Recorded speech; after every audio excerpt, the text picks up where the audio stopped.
لائق اللہ جل شانہ کی ذات کریم ہے، اور بھی بعد درود و سلام محمد رسول اللہ صلی اللہ علیہ وسلم پر اور آپ کی آل و اصحاب پر۔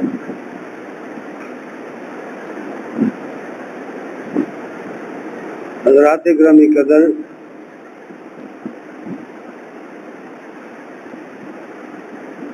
اللہ تعالیٰ نے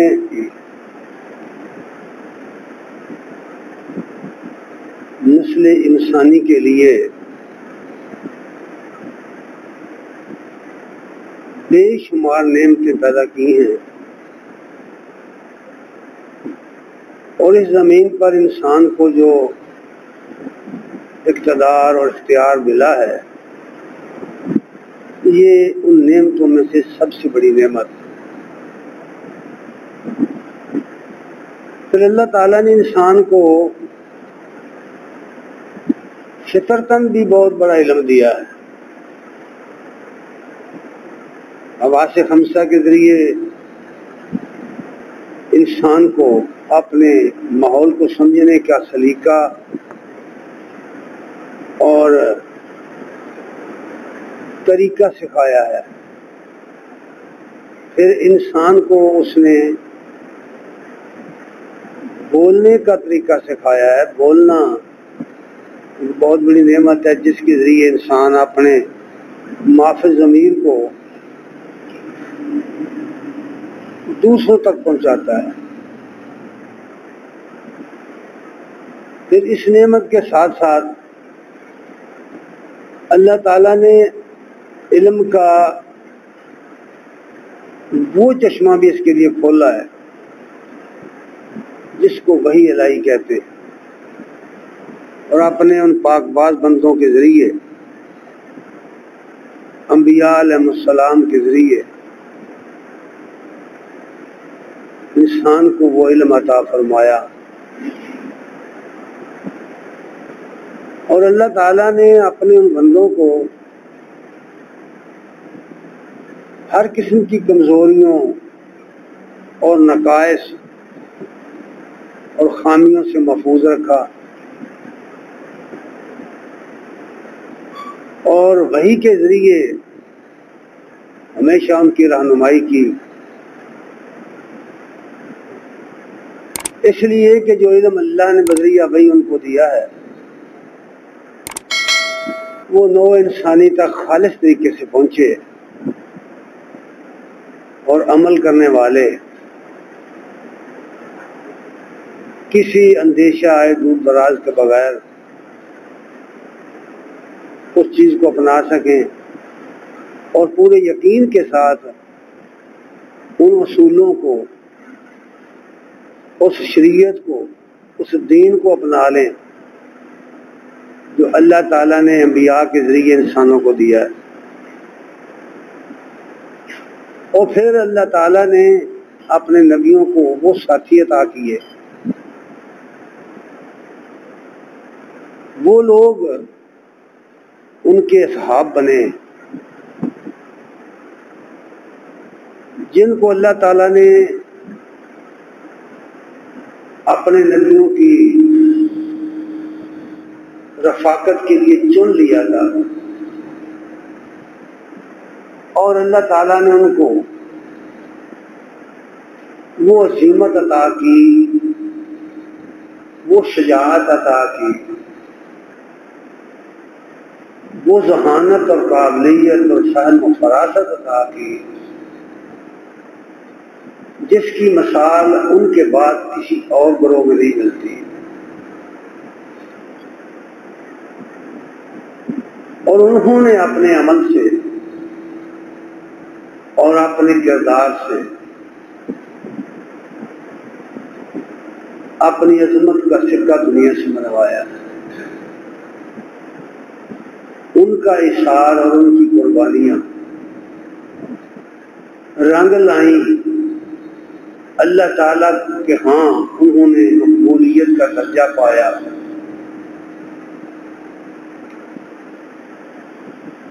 اللہ تعالیٰ کی خصوصی حاصل کرنے کا کوئی موقع انہوں نے برداشت نہیں کیا،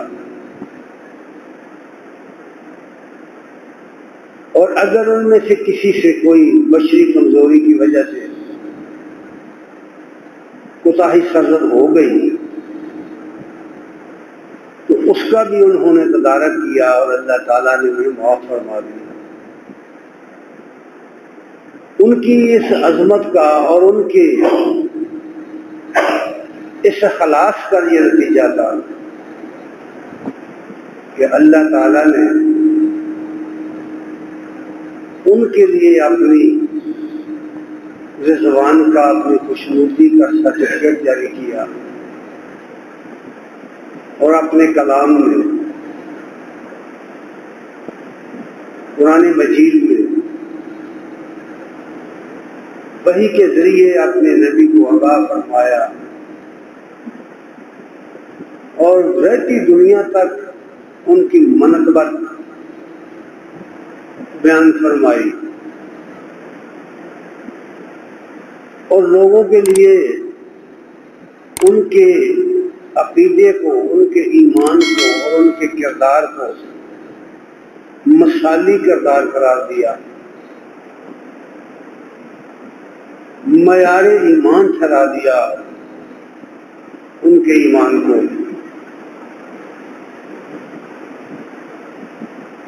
تاکہ پیچھے آنے والے لوگ،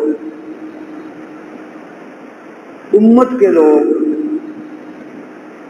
پوری یکسوئی کے ساتھ،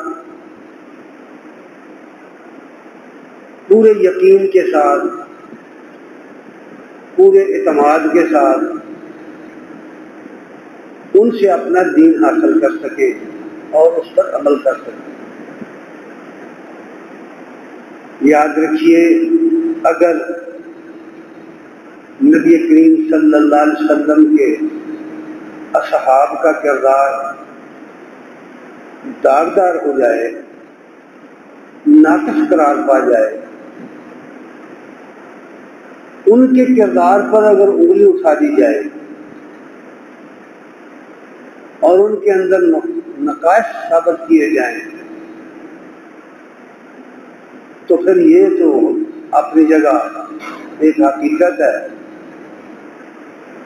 بلکہ دنیا کا اصول ہے کہ جس شخص کے بارے میں، جس کے کردار کے بارے میں، جس شخص کی معلومات اور علم کے بارے میں آپ کے اندر ڈاؤٹ پایا جائے، شک پایا جائے، آپ کا یقین متزلزل ہو جائے، آپ اس کی بات پر عمل نہیں کر سکتے، اس کے پیچھے نہیں چل سکتے۔ دنیا میں کوئی بھی لیڈر، کوئی بھی رہنما ایسا نہیں ہوا کہ جس کا کردار 2 نمبر ہو اور پھر بھی ماننے والے اس کے پیچھے چلتے رہے۔ یہ بات ممکن نہیں ہوا کرتی۔ 2 نمبر لوگ جو ہوتے ہیں ان کے پیچھے چلنے والے بھی 2 نمبر ہوتے ہیں۔ اس لیے اللہ تعالیٰ نے صحابہ کرام رضوان اللہ علیہم اجمعین کے بارے میں قرآن مجید میں ان کی حیثیت کو واضح کیا ہے۔ صحابہ کرام کی شخصیات کے لیے دنیا کی دیگر کتابیں پڑھنے کی ضرورت نہیں ہے، ان کو جاننے کے لیے بھی دوسری کتابیں پڑھنے کی ضرورت نہیں ہے۔ جس شخص نے صحابہ کرام رضوان اللہ علیہم اجمعین کے کردار کو جاننا ہو، ان کے ایمان کی عظمت کو سمجھنا ہو، ان کی اثار اور قربانی کو معلوم کرنا ہو اور ان کے بارے میں اللہ رب العزت کی رائے کا پتہ چلانا ہو تو اسے قرآن مجید کی طرف رجوع کرنا چاہیے، قرآن پڑھنا چاہیے۔ اس لیے کہ صحابہ کرام کی تاریخ، ان کی ہسٹری، ان کی زندگی کے حالات اور اس کے اہم ترین گوشے اللہ تعالیٰ نے قرآن میں بیان کر رکھے۔ قرآن مجید میں ان کی حیات کے بارے میں ان کے کردار کے بارے میں، ان کے ایمان کے بارے میں، ان کی عظمت کے بارے میں، اللہ کے ہاں ان کے مقام و مرتبہ کے بارے میں جو کچھ بیان کیا گیا ہے، ساری دنیا کی کتابیں مل کر بھی اس کی نفی کریں تو وہ قابل التفات ہی نہیں ہے، وہ اس لائق نہیں ہے کہ ان کی طرف توجہ کی جائے، وہ اس لائق نہیں ہے کہ ان کو مانا جائے، وہ قابل وثوق نہیں ہے۔ کہا جائے گا کہ قرآن کے مقابلے میں یہ سب کچھ جھوٹ کا بلندہ ہے۔ قرآن مجید کے بعد نبی کریم صلی اللہ علیہ وسلم کے فرامین، آپ کے ارشادات، صحیح احادیث، وہ احادیث جو قرآن مجید کے ساتھ مطابقت رکھتی، وہ ہدایات جو نبی کریم صلی اللہ علیہ وسلم نے اپنے صحابہ کے بارے میں بعد میں آنے والے لوگوں کے لیے جاری فرمائی،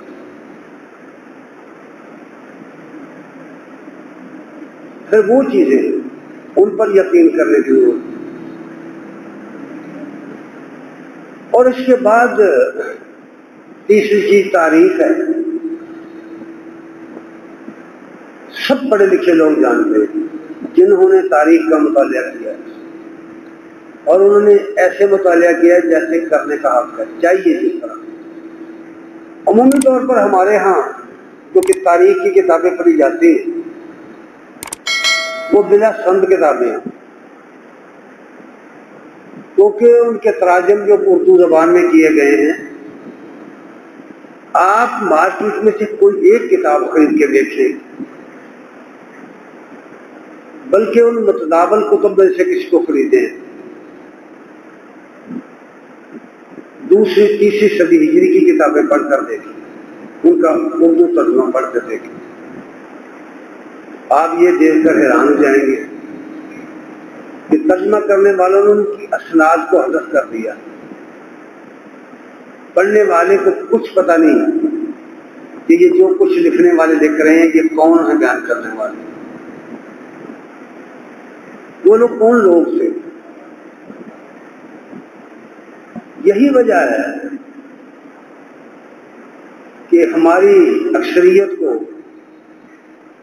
قرآن مبین کا علم نہیں ہے، اس کے بعد احادیث کا علم بھی نہیں ہے، اور احادیث کا جو علم ہے ہمارے پاس عمومی طور پر ہم جو لوگ جس کو بیان کرتے رہتے ہیں اور سٹیجوں پر بھی جو بیان ہوتا رہتا ہے وہ بھی بلا سند تراجم کا نتیجہ ہے۔ براہ راست ان کتابوں تک رسائی شاید میں مبالغہ نہ کر جاؤں کہ 1-2% سے زیادہ لوگوں کی نہیں ہے، اور جن لوگوں کی رسائی ان کتابوں تک ہے اور ان میں سے بھی اخلاص نیت والے پھر اور کم نکلیں گے، وہاں بھی فرقہ بندی نے، گروہ بندی نے مسلمانوں کو برباد کر کے رکھ دیا ہے۔ جس گروہ کے اندر، جس امت کے اندر ہے بنیادی عقائد پر اختلاف پیدا ہو گیا ہو، توحید کے بارے میں اختلاف پیدا ہو گیا ہو، نبی کی سنت کے بارے میں اختلاف پیدا ہو گیا ہو، اس کی سدھار کی پھر کوئی صورت باقی نہیں رہتی۔ اس کی وجہ یہ ہے کہ اصل چیز جو حاکم بن کر آئی ہے وہ قرآن ہے۔ جو شخص قرآن مجید کی فرقانیت پر ایمان رکھے گا، اس کے میزان ہونے پر ایمان رکھے گا، وہ دنیا کے ہر مضمون کو اس پر تولے گا، وہ دنیا کے کسی بھی دانشور کی کسی بھی بات کو قرآن کی میزان پر تول کر دیکھے گا، ورنہ وہ نہیں مانے گا، اور ہونا بھی ایسے ہی چاہیے۔ آج کل جو دور اس وقت چل رہا ہے یہ محرم الحرام کا سال 1442 ہجری کا پہلا مہینہ ہے محرم الحرام۔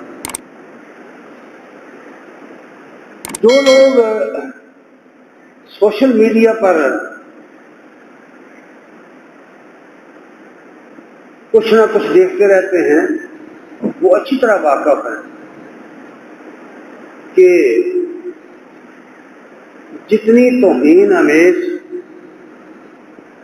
جتنی تنقید آمیز اور جتنی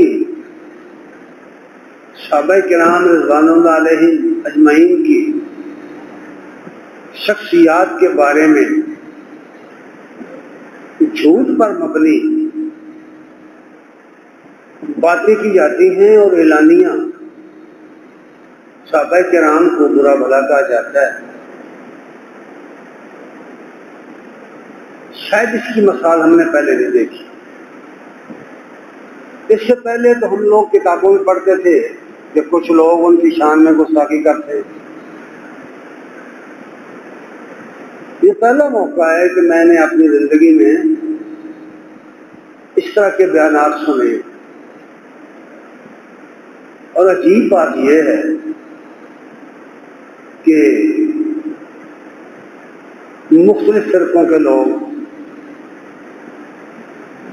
بظاہر جو لوگ اپنے آپ کو اہل سنت کہتے ہیں،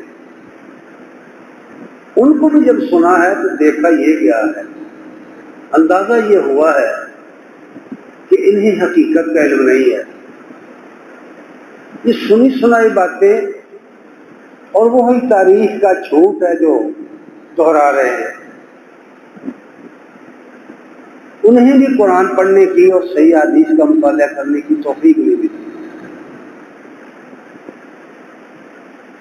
اس لیے میں نے مناسب جانا کہ اس مختصر سے وقت میں قرآن اور حدیث کی روشنی میں صحابہ کرام رضوان اللہ علیہ اجمعین کی شخصیات کے بارے میں کچھ عرض کروں۔ اس میں کوئی شک نہیں کہ اپنے اپنے کردار اور اپنے اپنے اثار اور قربانی کے لحاظ سے انسانوں کے درجات مختلف ہوتے ہیں۔ جس نے کسی نیک کام میں سبقت کی ہو، آگے بڑھ کر حصہ لیا ہو، اپنا مال خرچ کیا ہو، اپنی جان لڑائی ہو، ظاہر بات ہے کہ اس نے مشکلات کو جھیلا ہے، اور ایسے وقت میں وہ کسی تحریک کا ساتھی بنا جب ہر طرف ایک طوفان بدتمیزی تھا، دشمنوں کا گھیراؤ تھا، حالات بڑے سنگین تھے، تو ظاہر ہے کہ ان لوگوں کے درجات بلند ہیں، پیچھے آنے والوں سے وہ بہتر ہیں۔ اس فرق مراتب کو قرآن مجید میں بھی ملحوظ رکھا گیا ہے اور حدیث میں بھی، اور فرق مراتب کو ملحوظ رکھنا بھی لازم، جیسا کہ وہ کہنے والے کہتے ہیں کہ فرق مراتب نہ کوئی زندگی۔ جو لوگ درجات کا فرق نہیں رکھتے وہ بے دینی کا شکار ہو جاتے ہیں۔ صحابہ کرام جو لوگ ابتدا میں مسلمان ہوئے، سابقون الاولون، ان کو قرآن نے کہا، جنہوں نے اپنی جانیں، اپنے مال خرچ کیے، جنہوں نے اپنے وطن قربان کر دیے، جنہوں نے اپنے ہی رشتے داروں سے جو لڑ گئے، ظاہر ہے کہ پیچھے آنے والے ان کا مرتبہ نہیں پا سکتے تھے۔ اسی لیے اللہ تبارک تعالیٰ نے قرآن مجید کی سورہ توبہ کے آیت نمبر 100 میں بالتدریج اس چیز کو بیان کیا، اول والے آخر والے سب کو بیان کیا، ان کا مرتبہ بیان کر دیا۔ ویسے تو قرآن مجید میں کوئی مقام ہی ایسا نہیں ہے جہاں ان کی تعریفیں نہ کی گئی۔ اکثر جگہ آپ پڑھیں گے اولئک هم الراشدون، اللہ فرما رہے ہیں کہ یہ رشد و ہدایت کے حامل لوگ ہیں۔ اولئک هم المتقون، یہ متقی ہیں۔ اولئک هم المؤمنون حقا، حقیقی مومن یہی ہیں۔ صحابہ کرام کے بارے میں یہ باتیں کہی گئی، کہیں کہا کہ اولئک حزب اللہ، اللہ کی جماعت کے لوگ ہیں، یہ اللہ کی پارٹی ہے۔ اب اللہ کی پارٹی پر زبان درازی کرنا، اللہ کی جماعت پر زبان درازی کرنا اپنی عاقبت خراب کرنے کی سوا اور کچھ نہیں ہے۔ اگر کوئی شخص چاند سے تھوکے گا تو اس کے اپنے منہ پر پڑے گا۔ اس لیے اللہ تعالیٰ نے اس آیت کریمہ میں فرمایا والسابقون الاولون من المہاجرین والانصار، مہاجرین وہ لوگ جنہوں نے مختلف زمانوں میں مختلف ہجرتیں کی، ہجرت حبشہ اول، ہجرت حبشہ ثانیہ۔ یہ باتیں سننی بھی بہت آسان ہے، کرنی بھی بہت آسان ہے، لیکن ان کا پریکٹیکل بہت مشکل ہے۔ حبش کوئی ایسا ملک نہیں ہے جو بالکل سعودیہ عرب کے ساتھ لگتا تھا، ایسا نہیں۔ سمندروں کے سفر کر کے کشتیوں میں بیٹھ کے بے سر و سامان گھروں سے نکل کے اپنا گھر بار چھوڑ کے اپنے عزیز و اقارب کو چھوڑ کے ایک ایسے ملک میں چلے جانا جہاں جس کی زبان نہیں سمجھتے، جہاں کوئی کاروبار نہیں ہے، جہاں کوئی ذریعہ معاش نہیں، یہ اتنا آسان نہیں ہوتا۔ ہجرت حبشہ ثانیہ میں بھی لوگ گئے، اس کے بعد ہجرت حبشہ اول میں بھی گئے، اور کتنے ان میں سے لوگ ہیں وہاں وہ فوت ہو گئے، وہ واپس نہ آ سکے۔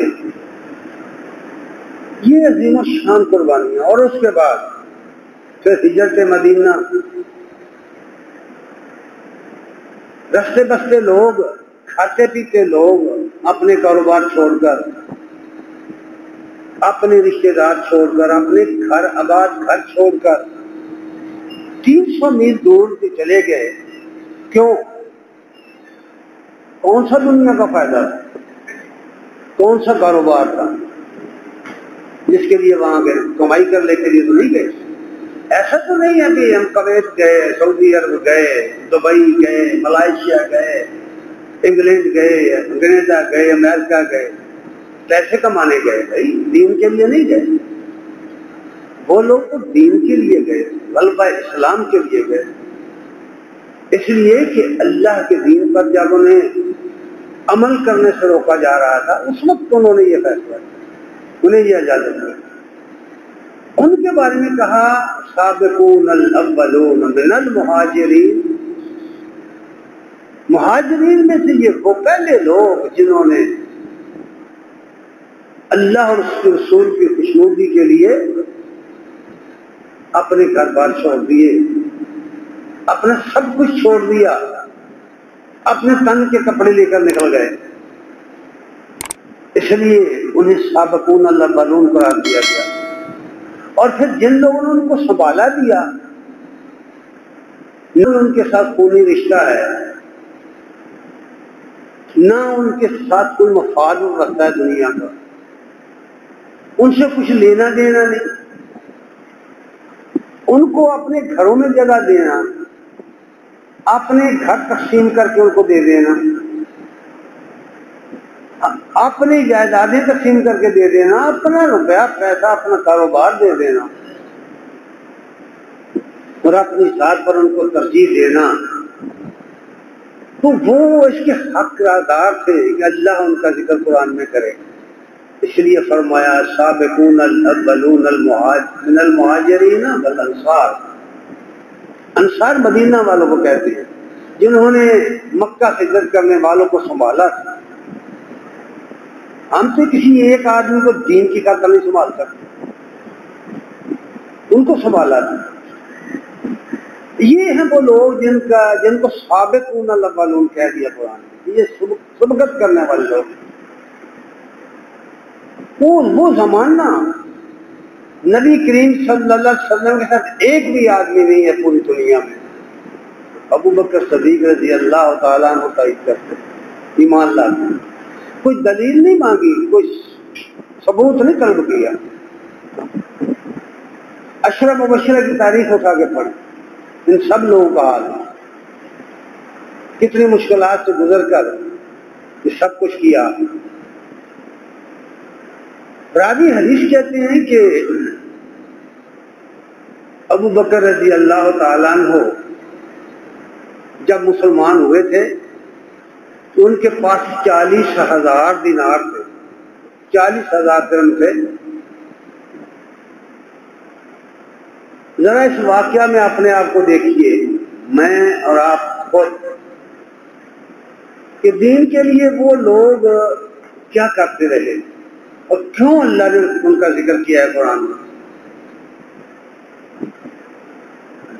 چیک کرو، کہتے ہیں 40,000 دینار درہم تھے یا دینار تھے، انہوں نے وہ سارے پیسے ان غریب مسلمانوں کو، غلاموں کو خرید کر آزاد کر دینے پر خرچ کیے، اور پھر جب انہوں نے ہجرت کی مدینہ آئے، وہ کہتے ہیں وہاں بھی وہ وہی کام کرتے رہے جو مکہ مدینہ میں کرتے ہیں، وہ سارا سرمایہ لگا دیا۔ وہ غریب لوگ نہیں تھے، یہ بھی تو عام طور پر تصور پایا جاتا ہے کہ بالکل غریب اور پچھے ہوئے لوگوں نے اسلام قبول کیا، اس طرح کی بات نہیں ہے میرے بھائی۔ غلام جو لوگ تھے، جو کنیزیں تھیں، جو لونڈیاں تھیں، ان کی تعداد انگلیوں پر گنی جاتی ہے، بہت کم لوگ تھے۔ یہ بلال، یہ خبیب، یہ سلمان فارسی، یہ خباب بن عرب، یہ عمار بن یاسر اور یاسر ان کے والدین، ایک دو چار اور، بس اتنی گنتی۔ باقی لوگ جو ہیں وہ تو سارے کے سارے اشراف کے گھرانوں میں تھے۔ مثال کے طور پر دیکھو کہ مکے کے اندر بڑا سرمایہ دار اور بہت بڑا سردار آدمی ابو سفیان، ان کی بیٹی مسلمان، جس کو اللہ تعالیٰ نے بعد میں ام المومنین ہونے کا شرف عطا فرمایا، ام حبیبہ بنت ابی سفیان رضی اللہ تعالیٰ عنہ۔ ابو جہل کتنا بڑا دشمن تھا، اس کا بھائی مسلمان سہیل بن عمر، وہ جو محمد رسول اللہ نہیں لکھنے دے رہا تھا حدیبیہ کی صلح میں، اس کا بیٹا مسلمان۔ ہند بنت عتبہ، جس کا بڑا نام مشہور ہے، جو بعض چھوٹے لوگوں نے ان کے ذمہ یہ بات لگائی ہوئی ہے کہ انہوں نے حمزہ رضی اللہ تعالیٰ عنہ کا کلیجہ چبایا تھا، سب جھوٹ ہے یہ۔ اس کا بھتیجا ابو حذیفہ بن عتبہ مسلمان۔ عثمان ذو النورین، جن کے پاس سب سے زیادہ پیسہ تھا مکے کے لوگوں میں، ان کا باپ بہت بڑا تاجر تھا۔ ایک ایک کو گن کر دیکھیں آپ، حالات پڑھیں، لوگوں نے پڑھا ہی نہیں ان چیزوں۔ یہ لوگ تھے، اس سطح کے لوگ تھے جو مسلمان ہوئے، اور پھر ان میں نوجوان تھے۔ ایک آدمی کے سوا، عبیدہ بن حارث رضی اللہ تعالیٰ عنہ کے سب، وہ نبی صلی اللہ علیہ وسلم سے 10 سال بڑے تھے، باقی سب کے سب لوگ نبی صلی اللہ علیہ وسلم سے چھوٹے تھے۔ یہ لوگ تھے جو مسلمان تھے۔ زبیر بن عوام، اٹھاؤ، 15 سال کی عمر، 14-15 سال۔ سعید بن زید، اور یہ زید بن عمر بن نفیل وہ تھے جو بیت اللہ کی دیوار کے ساتھ بیٹھ جاتے تکیہ لگا کے، اور لوگوں سے کہتے کہ پورے قریش کے قبیلے میں ایک واحد شخص ہوں جو دین ابراہیم پر توحید پرست ہے۔ جب شہید مسلمان ہوئے ہیں دونوں عمر رضی اللہ تعالیٰ عنہ اور سعید، عمر بن خطاب بن نفیل، سعید بن زید بن عمر بن نفیل، ایک ہی گروپ آیا ہے۔ وہ نبی صلی اللہ علیہ وسلم سے جا کے پوچھتے ہیں کہ زید کے بارے میں آپ کیا فرماتے ہیں؟ فرمایا وہ اللہ تعالیٰ نے اس کو بخش دیا ہے، اس پر اپنی رحمت نازل کر دی ہے، وہ جنتی ہے، وہ درباروں کے چڑھاوے نہیں کھاتا، وہ بتوں کے چڑھاوے نہیں کھاتا، وہ لوگوں کو، چھوٹی بچیوں کو قتل نہیں کرنے دیتا، زندہ درگور نہیں کرنے دیتا، خرید لیتا۔ یہ لوگ تھے، بڑے بڑے لوگ تھے۔